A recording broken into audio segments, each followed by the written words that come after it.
Should we just re-record the intro or just leave it that way? Let's just leave it that way.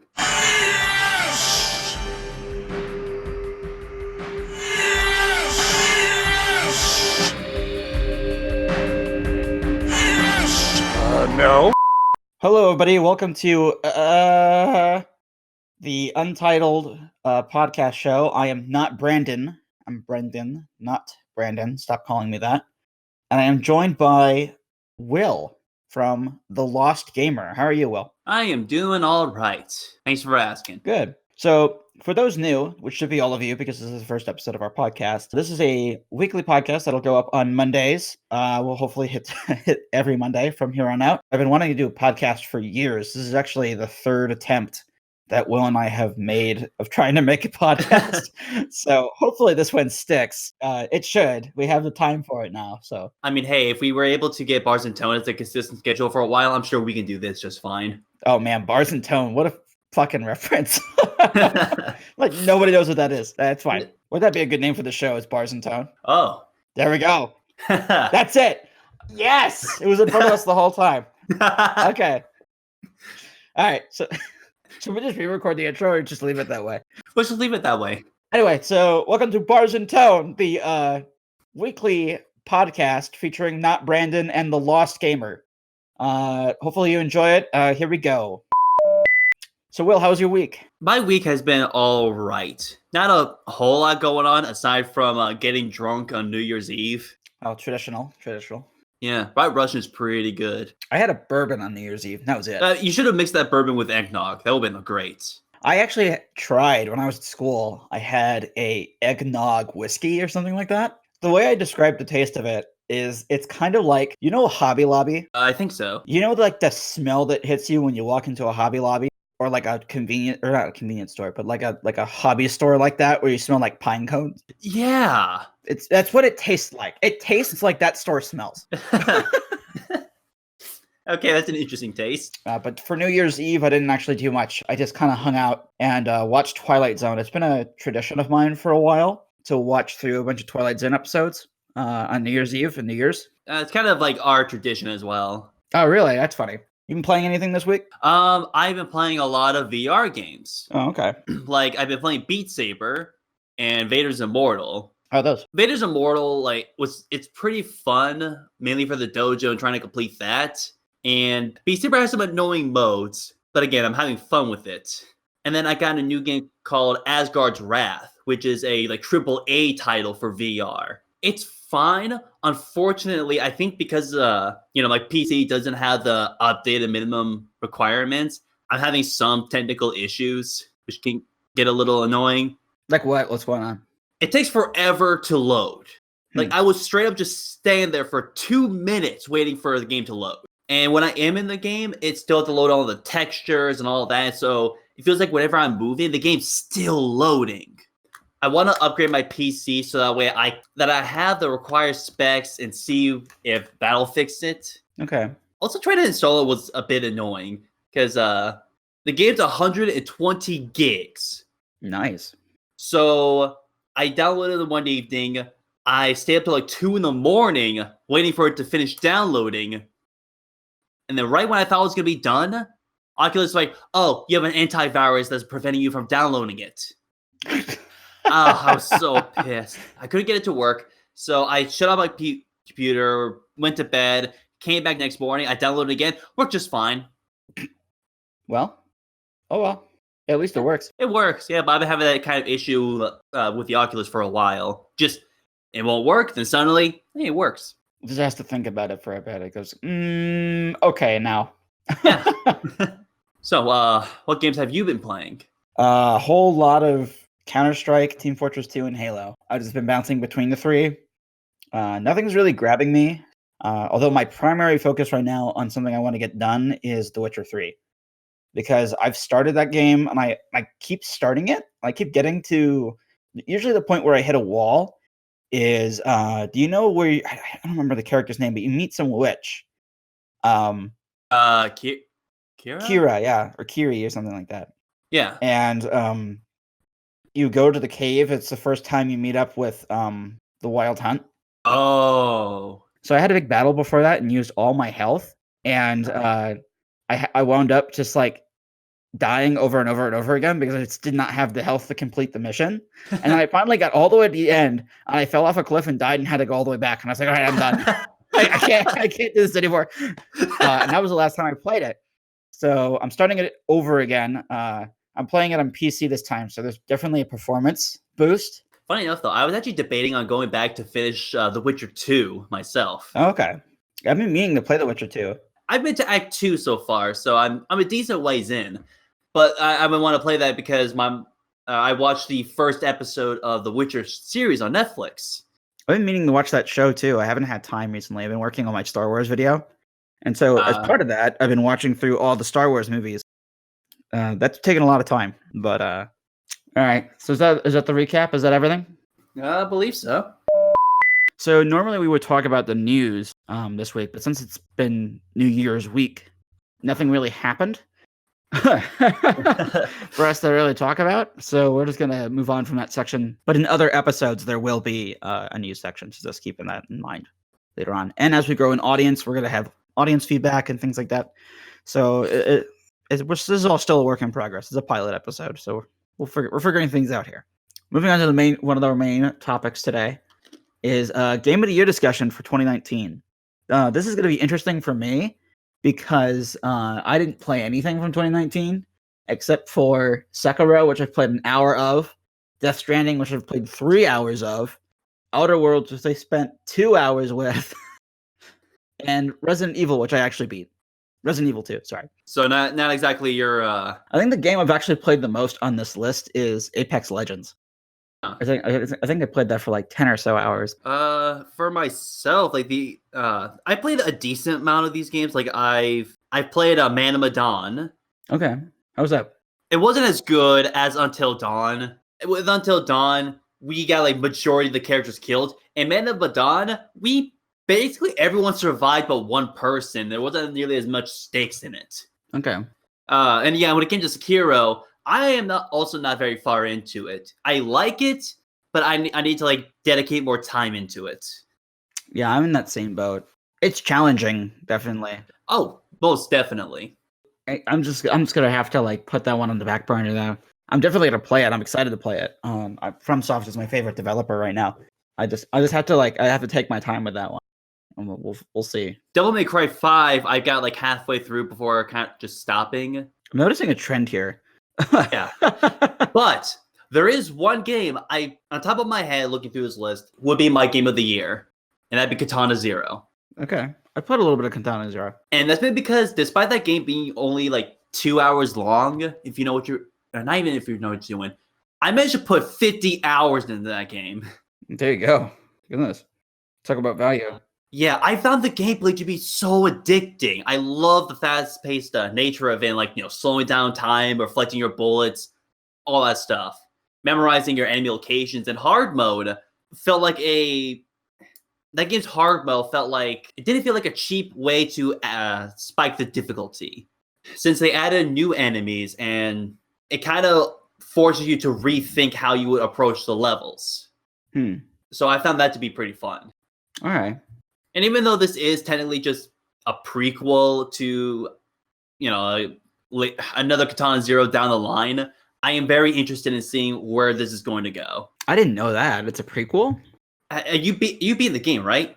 No, I haven't beat the game. I played it a little bit, but I haven't. Oh, you haven't? No. Oh. Well, my bad. Yeah, go ahead. It does kind of leave off a cliffhanger, so there is a possibility of there being more story. All right, well, that's kind of interesting. So yeah, pretty fun game. I still want to do a no death run on that game too. I'm looking at this list of stuff that's come out this year, and I just haven't played anything. Bloodstained, I interested in, but haven't gotten around to it. Yeah. Oh yeah, that's right. Kingdoms of Hyrule, which was fun. I played that a little bit. I won't really put that on my game of the year though. It's hard to talk about game of the year when you haven't played any games from this year. I think the most amount of time I've put into any game this year is probably like Out of the Park Baseball. Which is that like it's like a baseball management sim. Huh? where you like take control of a team and you're like the general manager and you have to trade players and shit like that. I think I've played that the most. Huh. And so it's like, oh well, I guess that's my game of the year. How does it like baseball? They can put that on their Steam Yeah. page. I played a bit of Pokemon Sword. Oh, of Sword. Okay. It's a fine game, I suppose. That's a ringing endorsement. I mean, I've never been too big into Pokemon, so I'm not really like up in arms on it. My brother completed it the other day and he said, "Do you want to borrow it?" And I was like, I don't know. Maybe. So it's kind of like, I'm not even sure if I want to play that. And I have so much other stuff that I got to get to. Like, I mean, I was talking about playing through The Witcher 3 earlier, and that's a huge time sink already on its own. Oh yeah, especially if you want So- to do all the side content. Right. Which is God. apparently the best stuff. Like, the main quest is fine, but like the side stuff is really good. Oh yeah, I'm excited to get through it. So I guess we'll postpone this game of the year conversation until a later episode where we've caught up a little bit more, and then maybe we can talk about it a little bit. but hey, at least we got our general thoughts down. Yeah, we kind of got like the general idea. So let's look forward to 2020 a little bit. What do we got? 2020 is kind of a crazy year. We have Marvel's Avengers, Cyberpunk 2077. This is all stuff that's coming out in 2020, by the way. Final Fantasy VII Remake Part 1. It should be noted that that's the first part of a series that they're doing. Doom Eternal. Doom Eternal, Last of Us Part 2, Animal Half-Life Crossing, Alyx. Halo Infinite, Half-Life Alyx. Oh my god, I'm so excited about Half-Life Alyx. I am so excited for that too. So I'm super excited about Half-Life Alyx. I'm kind of curious to see how much of like what traditionally was Half-Life kind of stays in this game, because it's been a decade since the last time they've actually made a Half-Life game. So and a lot of employees have since left Valve. So trying to see if that's going to like keep its Half-Life-ness, I guess, is going to be, I don't know, interesting to see. I keep saying that, but I mean, I am also curious how this is going to hold up against like the other Half-Life games, because as you said, most of the original team left. So right, like the original team is gone. So like 90% of them. There are still people there at Valve that were there from the beginning that are working on it. But I don't know. There's a great YouTube channel that you can follow called Valve News Network. He talks about stuff like that and like who's developing what and where they are, things like that. So I would go there for not to like sponsor him or anything, but that's kind of where I get my information on this stuff. So I would recommend that channel. But no, I'm excited about Half-Life Alyx, and there's not much to say about it other than like this is really interesting. We're gonna see where this will go, and if it's bad, then I get to make content about how bad it is, and if it's good, I get to make content about how good it is. So it's a win-win. So, other games coming out this year. There's gonna be another Dragon Ball game coming out. Now, I have never really cared about Dragon Ball. I used to when I was younger. I remember playing one of those. Like, it was a Dragon Ball game for the PS2, but I don't know what the name of it was. Like Budokai or Budokai Tenkaichi. No idea. It could have been any one of those. What was the most recent one? It came out like 2 years ago, I think. Fighters. Yeah, the 2D one made by the people who did the Guilty Gear franchise. Yeah, that kind of looked interesting to me, but I never actually wound up getting it. Same here. And honestly, like I like the art style. I do too. I've actually saw a tournament at a convention once of Dragon Ball Z Fighters, and like first watching, I'm like, oh wow, this is pretty cool. But then as time went on, I'm just sitting here being like, wow, this is just kind of the same exact combos over and over again. I'm getting kind of bored here. I'm not a fighting game aficionado by any means, so I couldn't tell you whether or not something is really good or really bad in the fighting game sense. I don't know. It's interesting. Take a shot every time. Take a shot every time Brendan says interesting. So there's other stuff coming out. We got Doom Eternal, which I've kind of blocked Bethesda now after all this stuff with like after Fallout 76 and all these other things. I've kind of just decided, yeah, no, I'm good. No more Bethesda games for me for a while. No, I don't want your Elder Scrolls 6. Go away. Right. Starfield, I don't care about at all. Apparently Starfield's supposed to be like Destiny. Apparently, but I don't know how true that is. That's not exactly a good thing to say. No. Well, I had to wait and see with what Starfield is. But given Bethesda's current state, don't have a whole lot of hopes for it. Oh yeah, no. I'm kind of done with Bethesda. I got nothing else to add to that. Yeah, it's just Bethesda's nuts. Halo Infinite. And Apparently it's another Destiny clone. Everybody's copying Destiny. I find that interesting. Why? Why would? Okay, if you're gonna compare a Destiny-like game, try compare it to Warframe at least. Because apparently, at least that's better, I guess. Right. But everybody knows what Destiny is. Yeah. Not a lot of people play Warframe. Well, a lot of people play Warframe, but I don't know. Actually, I don't know how popular Warframe is. I've heard of it before. I guess that means it's popular, but I don't know. And another one game I am looking forward to that is supposed to come out this year is Breath of the Wild 2. Well, we'll find out shortly, I think. Yeah. I made my own video on my own concerns I have going towards that game. I'm looking forward to it. I just hope that it'll be worthy enough as a sequel rather than DLC as a sequel, you know? So the thing I'm looking forward to the most next year is definitely Half-Life Alyx. This year. I keep saying next year, but it's this year now. I'm definitely looking forward to Half-Life Alyx this year and Cyberpunk 2077. Cyberpunk 2077 does look pretty good. It's by my second favorite developer now, CD Projekt Red. Apparently it's pronounced CD Projekt Red, and I don't know how true that is. I mean, that's an interesting way to pronounce it. I get that it's a Polish company, but it might be a bunch of people just trying to sound fancy, like they're like, "Oh, I tried to say the name right," or something like that. I don't know. Tomato, tomato. The thing I think is really weird is people that say CD Projekt. I don't know if that's right or not, but I've heard that before. CD Projekt Red. I've never heard anyone pronounce it that way. I listen. And again, like I don't. Then again, YouTube shows and stuff like that. But yeah, I'm saying like you're the only person that I know that that likes CD Projekt Red, you know. So me? Yeah. Wow, that's interesting. Or at least like someone who like holds them to such high esteem. Did you see the design of the next Xbox? I think I have. Yeah, it looks like a refrigerator. I mean, there's already memes of it, but there's no hiding it now. It's just a PC. Mm-hmm. There's no difference now. You're buying a PC with its own custom OS. I feel that's the direction that PS4 and Xbox were going towards, was just to try to be a streamlined PC. There's really no reason to own a console except for like exclusives, which even the idea of exclusives I don't like. And the Switch.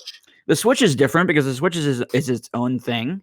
Yeah. It's a portable device that you take with you that you can play games that has a Nintendo exclusive software or whatever. There's a reason behind that. Yeah, it's a better reason than just having an inferior PC. And there are people that are still like super loyal to the idea that like, oh, PlayStation and Xbox have got to be separate and blah blah blah blah blah. There's nothing to it anymore. You're just pissed. You're picking which custom PC developer you want. Now, that's it. They honestly should just say, you know what? Here's the hardware. Here's everything. Just take it. And if you want to turn it into a PC, go ahead. If you want to install Windows on it, I'm sure someone's already installed Windows on PlayStation 4 or something like that. Hilarious.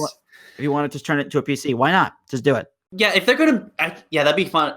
Interesting if they went full on PC and just had customizable parts. I mean, I don't think they should have customizable parts, but I think they should let you change it if you want to. If you can get a better graphics card in there without compromising without compromising cooling or anything like that, you should be allowed to do that. Yeah.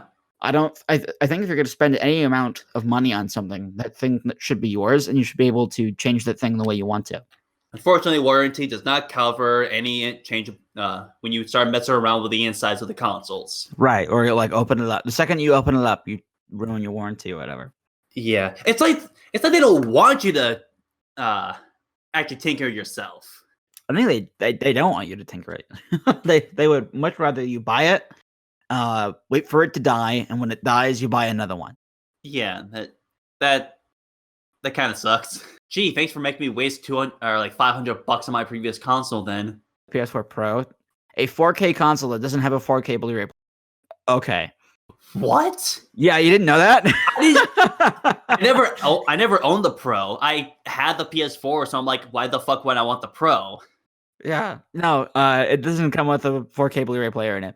My Xbox One Slim that I have has a 4K Blu-ray player. That's how I play my 4K Blu-rays. Oh my god. Well, I think that's pretty much it for the future discussion. We kind of got to everything. Thanks for listening to Bars and Tone, episode 1. Hopefully this does well, and we can keep making more. If nobody listens to it, that's fine, because we're probably gonna keep making it for a little bit, just to see. We'll just keep making it in spite of you guys. Right. It'll just be like, oh shit, that got uploaded again. God damn it. See you guys next week. Have a good one.